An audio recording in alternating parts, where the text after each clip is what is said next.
नमस्कार दोस्तों, कैसे हैं आप लोग? ठीक हैं? उम्मीद करते हैं कि आप लोग अच्छा होंगे। बहुत सारे बच्चों ने कमेंट करके अभी बताया कि सर डायमेंशन का प्रॉब्लम होता है कि डायमेंशन निकालने के लिए जब एग्जाम में पूछता है तो हमेशा कन्फ्यूजन हो जाती है और गलती हो जाता है। तो डायमेंशन कैसे आसानी से निकाला जाए, डायमेंशन में किसका यूज करते हैं सर, इसके बारे में थोड़ा सा एक वीडियो बनाइएगा। तो आज हम आपको बताने जा रहे हैं डायमेंशन के बारे में। ये फिजिक्स का टॉपिक है और बहुत ही इंपॉर्टेंट टॉपिक है।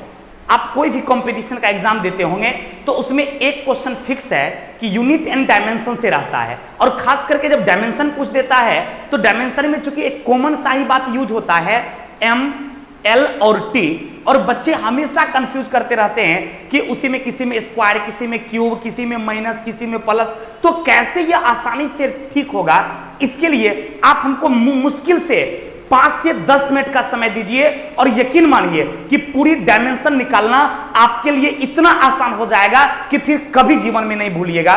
तो आइए हम देखते हैं। सबसे पहले समझते हैं कि डायमेंशन होता क्या है।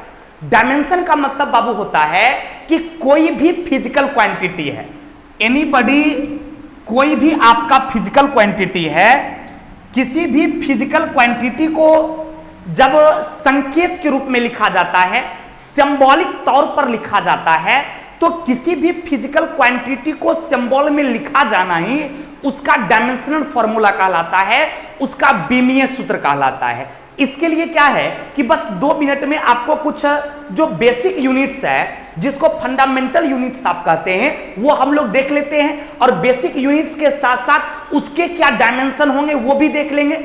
उसके बाद हम आपको बता देंगे कि आखिर डायमेंशन में किस किस का यूज होगा और वो हम कैसे निकालेंगे। तो ध्यान दीजिएगा, बेसिक यूनिट की यदि हम बात करते हैं तो बेसिक यूनिट जो हम लोग का है, ये बेसिक यूनिट की संख्या 7 है। फंडामेंटल यूनिट जो है, एक फिजिकल यूनिट में फंडामेंटल यूनिट होता है और एक ड्राइव्ड होता है। तो आपने यूनिट में पढ़ा होगा बेसिक और ड्राइव्ड के बारे में, लेकिन बेसिक की संख्या जो है ओनली 7 है, और इसी 7 बेसिक यूनिट से दुनिया की जितनी भी फिजिकल क्वांटिटी है, चाहे वो ड्राइव्ड हो या अन्य कोई फिजिकल क्वांटिटी हो, कंप्लीमेंट्री हो, सबको इसी तरीके से निकाला जाता है। जिसमें 7 जो बेसिक यूनिट है, इसमें एक आपका लंबाई आ जाता है, लंबाई आ जाता है, जिसको इंग्लिश में आप कहते हैं लेंथ। और इस लंबाई के यूनिट की बात किया जाए, चूंकि आपसे एग्जाम में एक यूनिट का और दूसरा डायमेंशन का क्वेश्चन पूछता है, तो एक इसका यूनिट और दूसरा इसका हो गया आपका डायमेंशन। तो यदि लेंथ की हम आपसे बात करते हैं, लंबाई का, अब लंबाई में किसी वस्तु का चौड़ाई भी हो जाएगा। जैसे छोटा लंबाई रहता है, जैसे मान लिया जाए इस बोर्ड की बात करें तो यहां से लेकर यहां तक जो है ये इसका लंबाई कहलाता है, जबकि यहां से यहां तक इसका क्या कहलाएगा, ये इसका चौड़ाई कहलाता है। तो लेंथ हो या चौड़ाई हो, या मान लीजिए किसी का हाइट की बात करें या किसी कहीं के डेप्थ की बात करें, तो लंबाई बोले, चौड़ाई बोले, ऊंचाई बोले, दूरी बोले, विस्थापन बोले, इन सबों के लिए यूनिट एक ही यूज होता है, और वो यूनिट जानते क्या है? वो यूनिट आपका है मीटर। किसका किसका? गौर कीजिएगा, लंबाई का भी, चौड़ाई का भी, ऊंचाई का भी, गहराई का भी, दूरी का भी, विस्थापन का भी, इतने सारे टर्म यूज होता है। अब इसमें बच्चे कंफ्यूज कर जाते हैं, वो चूंकि रट लेते हैं। रट क्या लेते हैं कि लंबाई का, लेंथ का एसआई मात्रक मीटर होता है। अब पूछ देता है ऊंचाई का मात्रक, या कहीं पर मान लीजिए डायमेंशन निकालने में स्पीड बराबर फॉर्मूला होता है डिस्टेंस अपॉन टाइम, चाल बराबर दूरी बटा समय। अब वहां दूरी का यूनिट लिखना है या दूरी का डायमेंशन लिखना है, तो बच्चे को कंफ्यूजन ही हो जाता है कि दूरी तो डायरेक्ट नहीं पढ़े हैं। अरे मेरे भाई, लंबाई को जब हम मीटर में मापेंगे तो लंबाई ज्यादा भी हो सकता है, लंबाई कम भी हो सकता है, नहीं तो उसके लिए मीटर यूज करेंगे जो एक स्टैंडर्ड माप है। हालांकि अन्य यूनिट में हम लोग किलोमीटर का भी प्रयोग करते हैं, लाइट ईयर का भी प्रयोग करते हैं, पार्सेक का प्रयोग करते हैं, तो वो अलग अलग चीज को मापने के लिए यूज होता है। लेकिन एक इंटरनेशनल सिस्टम ऑफ यूनिट की बात यदि करेंगे, हम एसआई मात्रक की यदि बात करेंगे, तो एसआई मात्रक के रूप में, एसआई यूनिट की यदि आपसे बात किया जाए तो एसआई यूनिट के रूप में लेंथ का मात्रक क्या होता है? मीटर। अब लंबाई पूछे, चौड़ाई पूछे, ऊंचाई पूछे, गहराई पूछे, दूरी पूछे, विस्थापन पूछे, यानी डिस्टेंस या डिस्प्लेसमेंट, डेप्थ एंड हाइट, कुछ भी पूछे उसका यूनिट क्या होगा? मीटर। अब मीटर उसके यूनिट हो गए, एसआई मात्रक हो गया। यदि उसके डायमेंशन की बात करेंगे तो गौर कीजिएगा, लंबाई को इंग्लिश में कहा जाता है लेंथ। लंबाई को इंग्लिश में क्या बोलते हैं? लेंथ। तो लेंथ का जो पहला लेटर एल है वो उसका सिंबल है, वो उसका डायमेंशन है। तो इसका डायमेंशन क्या हो गया? डायमेंशन एल हो गया। और इसको बड़ी ब्रैकेट में हम लोग क्या करते हैं? बंद कर देते हैं। तो ये समझिए, लंबाई का, चौड़ाई का, ऊंचाई का, गहराई का, दूरी का, विस्थापन का, सबका, डिस्टेंस हो, डिस्प्लेसमेंट हो, हाइट हो, कुछ भी हो, उसके डायमेंशन की बात करेगा तो डायमेंशन में क्या यूज करेंगे बाबू रे? तो डायमेंशन में एल का प्रयोग करेंगे। और एसआई मात्रक की बात करेगा तो मीटर प्रयोग करेंगे। कोई कंफ्यूजन आपको? लंबाई के सेंस में कुछ भी आ जाए, चाहे वो डिस्टेंस हो या डिस्प्लेसमेंट हो, डायमेंशन में क्या लिखे? एल। चूंकि लंबाई का इंग्लिश लेंथ होता है, वहीं से ये वर्ड आ गया एल। तो हमेशा याद रखेंगे, कहीं पर भी लेंथ की बात करेंगे, डिस्टेंस की बात करेंगे, डिस्प्लेसमेंट की बात करेंगे, या फिर दूरी की बात करेंगे, या ऊंचाई की बात करेंगे, गहराई की बात करेंगे, तो वहां पर डायमेंशन में क्या यूज करेंगे? एल। तो ये आपके लेंथ के लिए इसका डायमेंशन क्या हो गया? एल हो गया। दूसरा बेसिक यूनिट आपका है द्रव्यमान। द्रव्यमान, इसको इंग्लिश में क्या कहते हैं बाबू? इसको इंग्लिश में हम लोग मास कहते हैं। और मास का एसआई यूनिट जानते क्या होता है? किलोग्राम होता है।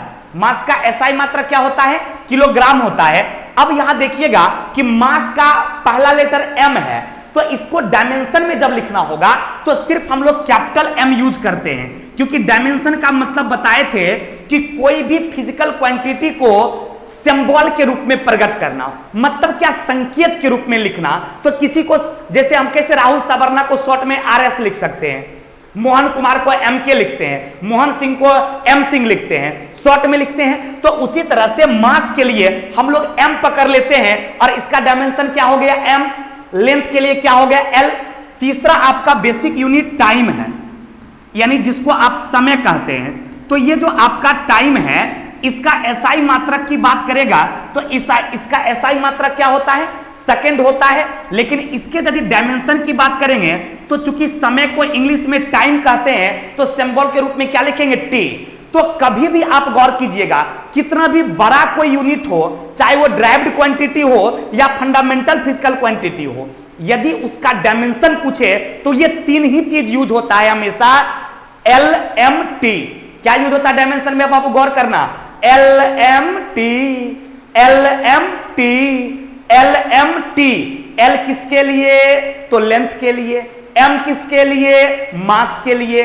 टी किसके लिए? टाइम के लिए। यानी एल हो गया लंबाई के लिए, चाहे उसका लंबाई हो, चौड़ाई हो, ऊंचाई हो, डिस्टेंस हो, डिस्प्लेसमेंट, इसके लिए। एम किसके हो गया? किसी वस्तु के द्रव्यमान के लिए, यानी मास के लिए, चाहे 5 केजी, 10 केजी, 50 के लिए, कुछ भी केजी में होगा, मास के रूप में होगा, तो उसके लिए डायमेंशन एम यूज करेंगे। और टाइम की बात करेगा तो टाइम यानी समय के लिए डायमेंशन में टी। तो आपको जो एग्जाम में सवाल पूछा जाता है उसमें एम, एल और टी, ये डायमेंशन में तीन ही चीज यूज होता है जो यूजेबल है, जिससे आप एग्जाम में पास कर सकते हैं इस तीनों का उपयोग। अब कैसे उपयोग होगा वो जस्ट आगे देखेंगे। तो ये क्लियर हो गया कि बेसिक यूनिट में 7 में ये 3 है, जिसके डायमेंशनल फॉर्मूला जो है, बीमीय सूत्र जो है, एल एम और टी होता है। और इसी का यूज हम लोग अलग अलग फॉर्मूला में करते हैं। गौर से देखते रहिएगा, आगे हम आपको फॉर्मूला लिखकर बताएंगे कि उसका यूनिट क्या होगा और उसका डायमेंशन क्या होगा। तो अभी हम लोग बेसिकली 3 देखे, 4 और बचा है, उसको भी देख लेते हैं। चौथा आपका है विद्युत धारा। विद्युत धारा जिसको आप इलेक्ट्रिक करंट कहते हैं। तो ये जो आपका इलेक्ट्रिक करंट है, इसका एसआई यूनिट जानते क्या होता है? इसका एसआई मात्रक होता है एम्पियर। एसआई मात्रक क्या होता है? एम्पियर। इसका भी डायमेंशन कोनो किताब में लिखा देखिएगा, ये लिख देता है, लेकिन कभी इसका यूज आप नहीं देखे होंगे। एग्जाम में कभी नहीं पूछता है कि बताइए कि विद्युत धारा का बीमीय सूत्र क्या होता है, या कभी किसी ड्राइव्ड फिजिकल क्वांटिटी का डायमेंशन निकालने में कोई उपयोगिता भी नहीं है। तो ये तीनों हमारे लिए उपयोगी है। कौन कौन सा? एल, एम और टी। बाद में की जो नीचे में लिखेंगे इसकी कोई उपयोगिता नहीं है, अतः हम लोग अपना समय बर्बाद इसमें ना करेंगे, क्योंकि एग्जाम निकालने में टाइम का बहुत बड़ा इंपॉर्टेंट है, बिना समय बर्बाद किए, क्योंकि आज तक ना पूछा गया है ना इसका कोई यूज है, कभी नहीं, तो हम लोग इस पर नजरअंदाज करेंगे। यूज इसी तीनों का होता है, किसका? एम, एल और टी। लेकिन तत्काल हम लोग मात्रक देख लेते हैं। अब तीसरा यदि टेम्परेचर की बात करेंगे, तापमान की बात करेंगे, तो तापमान का एसआई मात्रक जो है वो जानते क्या होता है? केल्विन होता है। इसका एसआई मात्रक क्या होता है? केल्विन होता है। यदि हम आपसे बात करते हैं ज्योति तीव्रता का यानी ल्यूमेन इंटेंसिटी का, तो इसका होता है कंडेला। क्या होता है इसका? कंडेला होता है। यदि हम आपसे बात करते हैं पदार्थ की मात्रा यानी अमाउंट ऑफ सब्सटेंस, यदि अमाउंट ऑफ सब्सटेंस की बात करेंगे तो अमाउंट ऑफ सब्सटेंस का मात्रक जानते क्या होता है? मोल होता है। तो ये 7 हम लोगों का बेसिक है फिजिकल क्वांटिटी, और ये इसके मात्रक हो गए। यदि इसके डायमेंशन की बात करेंगे तो केल्विन का डायमेंशन यानी टेम्परेचर का डायमेंशन क्या लिखा रहता है? आप कंडेला की बात करेंगे सिर्फ सी लिखा रहेगा, और मोल की बात करेंगे तो इसका डायमेंशन में एन लिखा रहता है। लेकिन हम पहले ही बता दिए कि इस चारों का कोई उपयोगिता नहीं है, आपसे एग्जाम में नहीं पूछेगा, अतः इसको याद भी नहीं करना है। लेकिन मात्रक सातों याद कीजिएगा, कभी ल्यूमेन इंटेंसिटी का, कभी अमाउंट ऑफ सब्सटेंस का यानी कभी पदार्थ की मात्रा का, कभी ज्योति तीव्रता का, टेम्परेचर का, विद्युत धारा का। इसका एसआई यूनिट आपसे एग्जाम में पूछा जाता है, और डायमेंशन में एल, एम और टी इसी का उपयोग करेंगे। कोई कंफ्यूजन? ये सारी बातें समझ गए? अब हम आपको बताएंगे कि ये जो आपका बीमा निकालना है वो कैसे निकालते हैं। एसआई मात्रक क्लियर हो गया। अब है कि सर बीमा कैसे निकालते हैं। अब ये मत समझना कि एसआई मात्रक खत्म हो गया। एसआई मात्रक में कुछ कंप्लीमेंट्री यूनिट्स भी है, कुछ डेप्ड यूनिट्स भी है, तो वो अलग वीडियो में पढ़ेंगे। चूंकि इसमें सिर्फ डायमेंशन कैसे निकालेंगे उसके लिए ये था कि पूरे डायमेंशन हम आपको भी सिखा देंगे। तो डायमेंशन में क्लियर हो गया कि एल, एम और टी इसका हम उपयोग करेंगे। तो इसका जब हम उपयोग करेंगे डायमेंशन के लिए, तो अब इसमें ये क्लियर,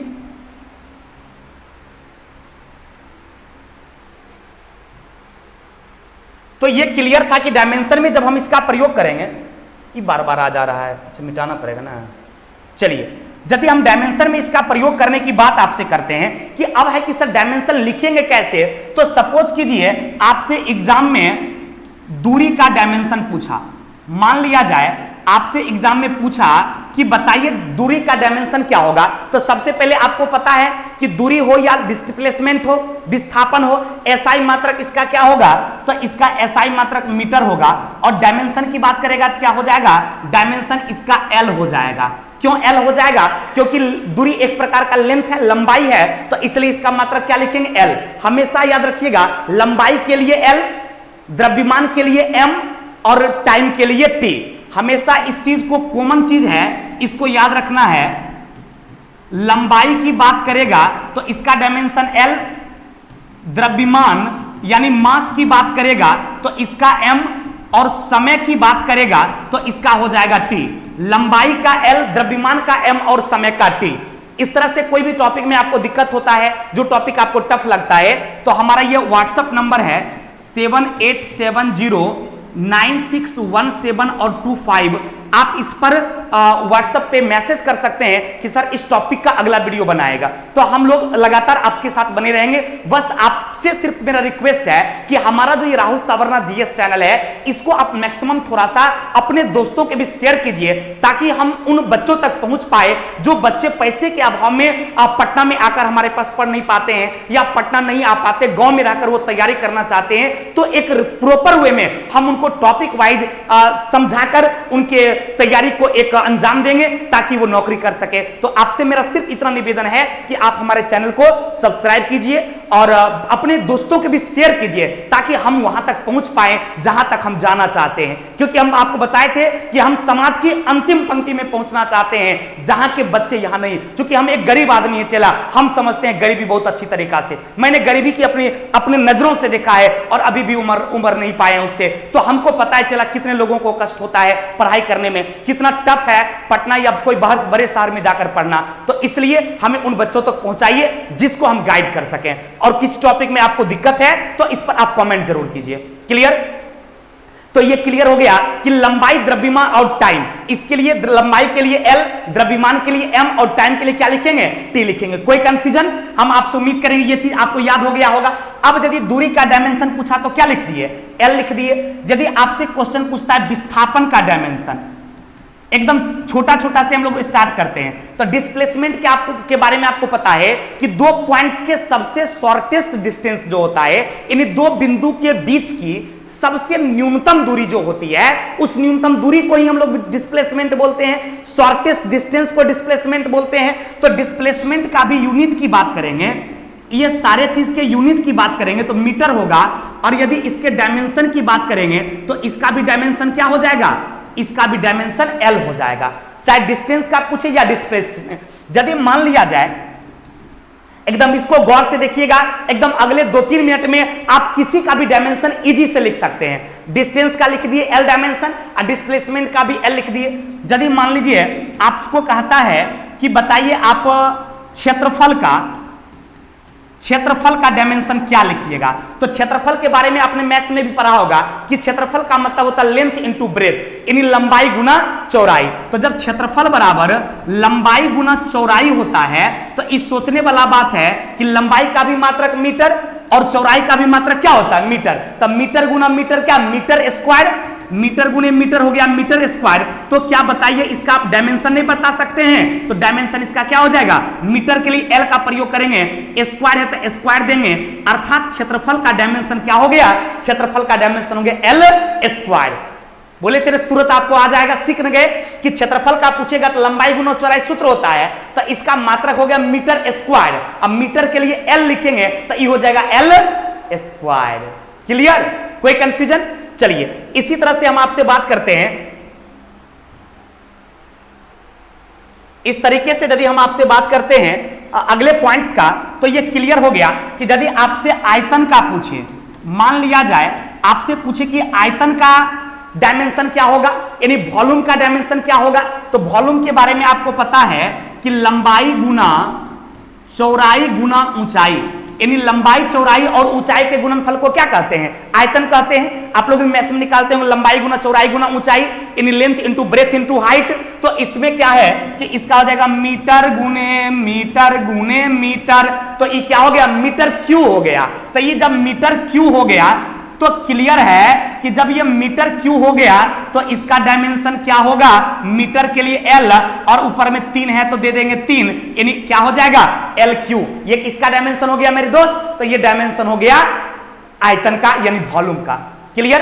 तो कैसे डायमेंशन लिखा रहा देख रहे हैं कि उसके यूनिट पहले लिख लेते हैं और तुरंत डायमेंशन, और इसका प्रैक्टिस लगातार आप कर लेंगे तो क्या होगा कि आप डायरेक्ट डायमेंशन भी लिख सकते हैं। इसी तरह से मान लिया जाए आपसे दूरी का डायमेंशन पूछे तो आप डायरेक्ट बोल सकते हैं L होगा, और समय का डायमेंशन पूछे तो समय का सीधा कह सकते हैं आप T होगा, क्योंकि समय को इंग्लिश में T कहते हैं, डायमेंशन T।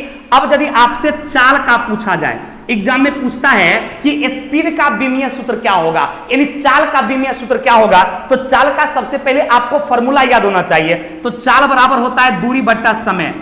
चाल बराबर क्या होता है बाबू? दूरी बट्टा समय। तो दूरी के बारे में पता है मीटर और समय के बारे में पता है सेकेंड, तो ई हो जाएगा मीटर प्रति सेकेंड। और इसका डायमेंशन क्या लिखेंगे? मीटर के लिए लिखेंगे L और सेकेंड के लिए बट्टा T। अब ये ऊपर चला जाएगा तो इसको लिखिएगा LT इनवर्स, यानी LT पर पावर -1। ये किसका डायमेंशन हो गया? LT पर पावर -1। ये आपका हो गया स्पीड का, यानी आपका चाल जो है इसका डायमेंशन क्या हो गया? LT inverse. कोई कंफ्यूजन? देखिए कुछ भी नहीं किए हैं आपको, चूंकि वो डाटा पता है कि लेंथ के लिए L, मास के लिए M और टाइम के लिए T, उसी 3 का यूज हुआ है। तो चाल बराबर फॉर्मूला सबको पता है, दूरी बट्टा समय, तो मीटर प्रति सेकंड, तो मीटर के लिए L और सेकंड के लिए T, तो LT इनवर्स हो गया। इसी तरह से मान लिया जाए, इस सबको आप स्क्रीनशॉट करके भी रख सकते हैं बाद में देखने के लिए। यदि इसी तरह से मान लिया जाए आपसे पूछे कि वेलोसिटी का क्या होगा, यानी वेग का डायमेंशन क्या होगा, तो वेग का यूनिट क्या होता है? मीटर प्रति सेकेंड। उसका फॉर्मूला था डिस्प्लेसमेंट अपॉन टाइम। वेग बराबर होता है विस्थापन बटे समय, यानी डिस्प्लेसमेंट अपॉन टाइम। तो डिस्प्लेसमेंट का क्या हो जाएगा यूनिट? मीटर टाइम का हो जाएगा सेकेंड, तो इसका भी डायमेंशन हो जाएगा LT इनवर्स। अब देखिए क्या है, आपने देखा कि स्पीड का भी डायमेंशन LT इनवर्स हो गया और वेलोसिटी का भी डायमेंशन LT इनवर्स हो गया। अब कभी कॉमन टाइप से क्वेश्चन पूछता है तो बच्चे कंफ्यूज करते, क्वेश्चन क्या पूछेगा कि निम्नलिखित में से वो कौन ऐसा फिजिकल क्वांटिटी है जिसका विमीय सूत्र समान होता है, यानी जिसका डायमेंशनल फॉर्मूला इक्वल होता है। तो उसमें स्पीड और वेलोसिटी दोनों का डायमेंशनल फॉर्मूला क्या हो, इक्वल। स्पीड का भी LT इनवर्स, वेलोसिटी का भी LT इनवर्स, डिस्टेंस और डिस्प्लेसमेंट का भी एक जैसा, डिस्टेंस का भी L, डिस्प्लेसमेंट का भी L, कार्य का भी विमीय सूत्र समान और ऊर्जा का भी विमीय सूत्र समान, क्योंकि कार्य का भी मात्रक जूल होता है और ऊर्जा का भी मात्रक जूल होता है। तो इस तरह से कुछ ऐसे चीजें हैं जिसका डायमेंशनल फॉर्मूला जो है वो इक्वल होता है, यानी एक जैसा होता है। तो आपने देखा डिस्प्लेसमेंट का क्या हो गया, ये वेलोसिटी का डायमेंशन क्या हो गया, LT इनवर्स। इसी तरह से किसी का भी डायमेंशन पूछे, चाहे वो कितना भी टफ क्यों ना हो, सिर्फ आपको उसका फॉर्मूला याद होना चाहिए, आप आसानी से डायमेंशन बना दीजिएगा। जैसे एक्सेलरेशन का आपसे पूछे त्वरण का, यानी एक्सेलरेशन का डायमेंशन, तो एक्सेलरेशन की फॉर्मूला क्या होता है, A बराबर V माइनस U बटे T। चूंकि वेग में परिवर्तन की दर को हम लोग एक्सेलरेशन त्वरण बोलते हैं, तो A बराबर फॉर्मूला होता है V माइनस U बट्टा T। अब यानी वेग बट्टा समय हो गया, तो वेग का फॉर्मूला क्या हो गया, अभी आपने देखा वेग के लिए आप लिखे मीटर प्रति सेकंड, एक सेकंड और यहां पर है तो सेकंड गुना सेकंड, तो ई हो जाएगा मीटर प्रति सेकंड स्क्वायर। कैसे हुआ गौर से देखिएगा, एक्सेलरेशन का फॉर्मूला होता है V माइनस U बट्टे T। आपने पढ़ा होगा वेग में परिवर्तन की दर को त्वरण कहते हैं, यानी change in velocity at the rate of time. Time के अकॉर्डिंग जब वेलोसिटी में चेंज होता है तो उसी का रेशियो एक्सेलरेशन कहलाता है। तो A बराबर V माइनस U बट्टा T जब हो गया तो V के लिए क्या हो गया, वेग हो गया। तो वेग के लिए आपको पता मीटर प्रति सेकंड, तो ये मीटर प्रति सेकंड है, एगो टाइम और है तो एगो सेकंड और, तो मीटर प्रति सेकंड स्क्वायर। तो जब मीटर प्रति सेकंड हो गया तो इसके डायमेंशन की बात करेगा तो मीटर के लिए L हो जाएगा और सेकंड के लिए T स्क्वायर हो गया। इसी को आप लिखते हैं LT पर पावर माइनस 2। तो ये किसका हो गया डायमेंशनल फॉर्मूला भाई, तो ये एक्सेलरेशन का हो गया, यानी ये त्वरण का हो गया। तो वेलोसिटी का भी क्लियर हो गया, एक्सेलरेशन का भी क्लियर हो गया। वेलोसिटी का LT इनवर्स हो गया और एक्सेलरेशन का क्या हो गया, V माइनस U बट्टे T, यानी L बट्टे T स्क्वायर, यानी LT पर पावर माइनस 2। कोई कंफ्यूजन, यानी किसी का भी पूछे, अब ये देख रहे होंगे यदि उसका फॉर्मूला आपको पता रहेगा तो आप इजी से उसका डायमेंशन अब लिख दीजिएगा। तीन चीज यूज हो रहा है, M L या तो T। अब यदि आपसे फोर्स की बात करता है, आपसे बल की बात करेगा, फोर्स का, कि सर फोर्स का डायमेंशन कैसे लिखेंगे, तो फोर्स का फॉर्मूला आपको पता होना चाहिए। तो F बराबर फॉर्मूला आता है द्रव्यमान गुणे त्वरण, यानी F बराबर M इंटू A। अब यदि ये मास इंटू एक्सेलरेशन होता है, ये यदि द्रव्यमान गुणे त्वरण होता है, तो आपको पता है मास के लिए यूनिट क्या होता है, मास के लिए किलोग्राम और त्वरण के लिए हो गया मीटर प्रति सेकंड स्क्वायर। ये किसका मात्रक हो गया, फोर्स के लिए हो गया, बल के लिए हो गया किलोग्राम मीटर प्रति सेकंड स्क्वायर। अब डायमेंशन तो और भी आसान से लिख सकते हैं, कैसे, किलोग्राम के लिए अभी क्या बताए थे कि यदि किसी का भी मास हो, मास कहीं भी यूज होगा तो डायमेंशन में M लिखाएगा, कैपिटल M। द्रव्यमान के लिए डायमेंशन में क्या लिखा था, M। तो ये किलोग्राम है, ये मास है, तो M हो गया। लंबाई के लिए क्या लिखेंगे, L लिखेंगे, और सेकंड के लिए T लिखेंगे, तो ऊपर चल जाएगा T पर पावर माइनस 2। तो ML T पर पावर माइनस 2, ये किसका डायमेंशन हो गया,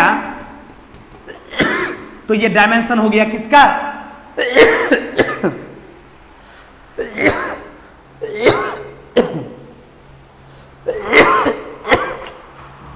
ये आपका फोर्स का, थोड़ा पानी दीजिएगा। चलिए, कोई कंफ्यूजन हुआ, देखिए एक सिलसिलेवार ढंग से आप सबके बारे में समझ गए। एक्सेलरेशन V माइनस U बट्टा T हो गया, आराम से डायमेंशन लिख दिए। फोर्स बराबर द्रव्यमान गुणे त्वरण है क्या, कि बस आपको सिर्फ क्या करना है, उसका फॉर्मूला याद कर लेना है। जैसे फॉर्मूला याद हो जाएगा आसानी से आप लिख सकते हैं। देखो भाई, तो बल बराबर द्रव्यमान गुणे त्वरण, तो किलोग्राम मीटर प्रति सेकंड स्क्वायर, MLT पर पावर माइनस क्या हो गया, 2 हो गया। इसी तरह से इसको आप एकदम स्क्रीनशॉट करके रख लेंगे। अब हम आगे बढ़ते हैं।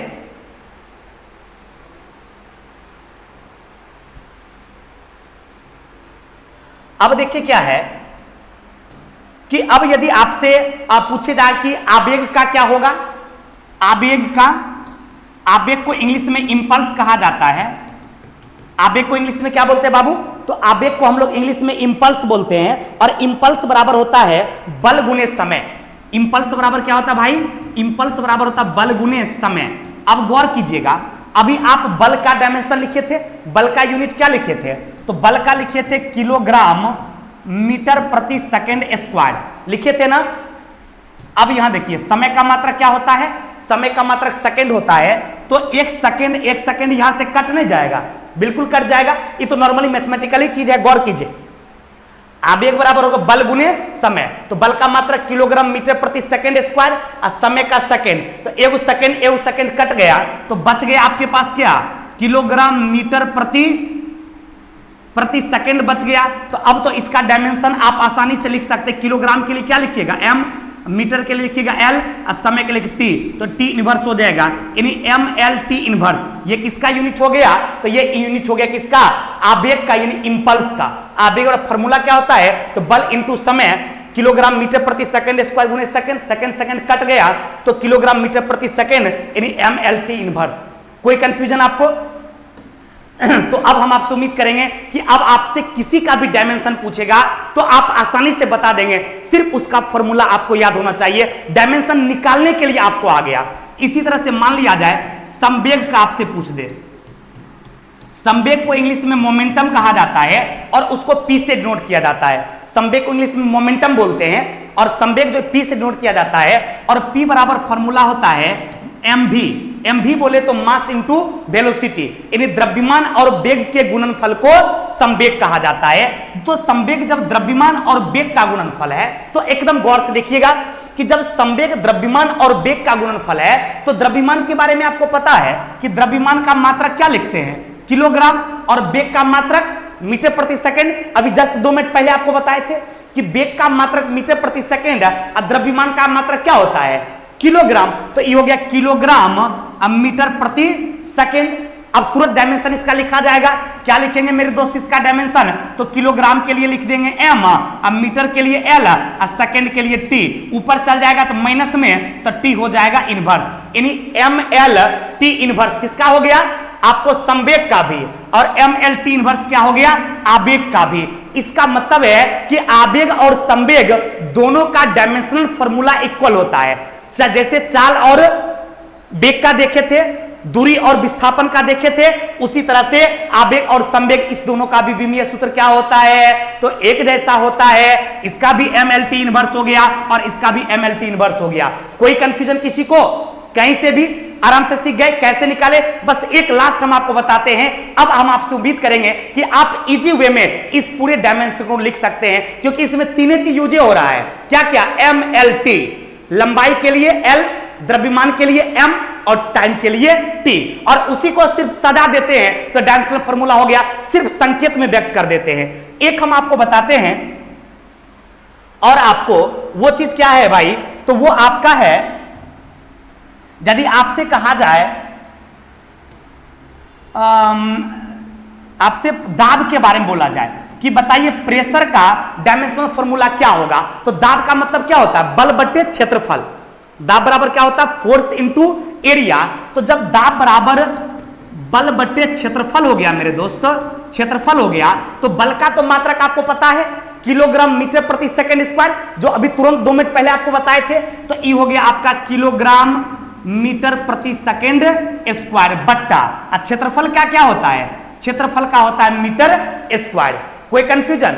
क्षेत्रफल का होता है मीटर स्क्वायर और उसका किलोग्राम मीटर प्रति सेकंड स्क्वायर। तो अब क्या होगा? ये मीटर और ये मीटर कट जाएगा, कोई दिक्कत? तो आप इसको क्या लिख सकते हैं? किलोग्राम। अब ये मीटर यदि ऊपर चला जाता है तो m पर पावर -1, इसको भी ऊपर ले जाएंगे तो s पर पावर -2, तो किलोग्राम मीटर पर पावर -1, सेकंड पर पावर -2, अब यदि इसका डायमेंशन लिखना होगा तो इसका डायमेंशन आप इजी में लिख देंगे। किलोग्राम के लिए m लिखेंगे, मीटर के लिए L-1 लिखेंगे और इसके लिए T- क्या लिखेंगे 2 लिखेंगे। तो क्लियर हो गया कि आपका प्रेशर जो है, इस प्रेशर का डायमेंशनल फॉर्मूला क्या हो गया, ml इनवर्स T पर पावर -2। कहां से आया, आपके सामने बल बटे क्षेत्रफल, बल का किलोग्राम मीटर प्रति सेकंड स्क्वायर अब बटे मीटर स्क्वायर, तो उ मीटर ई मीटर कट गया, एगो मीटर बचा, तो किलोग्राम मीटर ऊपर चला जाएगा तो -1 और सेकंड पर -2, तो ml पर -1 T पर पावर क्या हो गया -2। कोई कंफ्यूजन, इसको बढ़िया से आप लोग क्या करेंगे, अपनी कॉपी में उतार लेंगे या तो आप स्क्रीनशॉट कर लेंगे। तो इस तरह से ये क्लियर हो गया कि दबाव का m हो गया, L-1 हो गया, T पर पावर क्या हो गया आपका T पर -2 हो गया। यदि सरफेस टेंशन की बात किया जाए, एक लास्ट है आपका पृष्ठ तनाव। यदि आपसे हम पृष्ठ तनाव की बात करते हैं, सरफेस टेंशन की बात करते हैं, तो वो होता है बल बटे समय। ध्यान दीजिएगा, सरफेस टेंशन बराबर फॉर्मूला क्या होता है, ये होता है बल बटे समय। कोई कंफ्यूजन किसी को, थोड़ा पानी देना दे, सॉरी ये थोड़ा पानी देना। ये आपका सरफेस टेंशन जो है, ये बल बटे समय नहीं बाबू, ये होता है आपका बल बटे लंबाई। तो गौर करना, जब ये बल बटे लंबाई होता है, बल बटे लंबाई होता है, क्लियर, तो बल के लिए लिखते हैं हम लोग किलोग्राम मीटर प्रति सेकंड स्क्वायर, और लंबाई के लिए क्या लिखेंगे, लंबाई के लिए लिखेंगे मीटर, लिखेंगे ना। अब ये क्या होगा, ये मीटर और ये मीटर क्या होगा, कट जाएगा, कट जाएगा तो बच क्या गया, बच गया आपका किलोग्राम मीटर प्रति सेकंड स्क्वायर तब बटा सेकंड स्क्वायर। तो किलोग्राम के लिए क्या लिखेंगे, m लिखेंगे, और सेकंड स्क्वायर के लिए क्या T पर पावर -2 लिखेंगे। तो आप सरफेस टेंशन का डायमेंशन क्या लिख सकते हैं, m लिख सकते हैं और T पर पावर -1 लिख सकते हैं। तो इस तरह से सरफेस टेंशन का फॉर्मूला क्या हो गया, बल बट्टे लंबाई, फोर्स अपॉन लेंथ जो है ये सरफेस टेंशन का फॉर्मूला होता है। तो जब पृष्ठ तनाव बराबर बल बट्टे लंबाई हो गया, किलोग्राम मीटर प्रति सेकंड स्क्वायर बट्टे मीटर, तो मीटर मीटर गया कट, तो बच गया किलोग्राम प्रति सेकंड स्क्वायर, तो किलोग्राम प्रति सेकंड स्क्वायर, तो m T पर पावर माइनस क्या हो गया 2। ये पृष्ठ तनाव का यानी सरफेस टेंशन का डायमेंशन फॉर्मूला हो गया।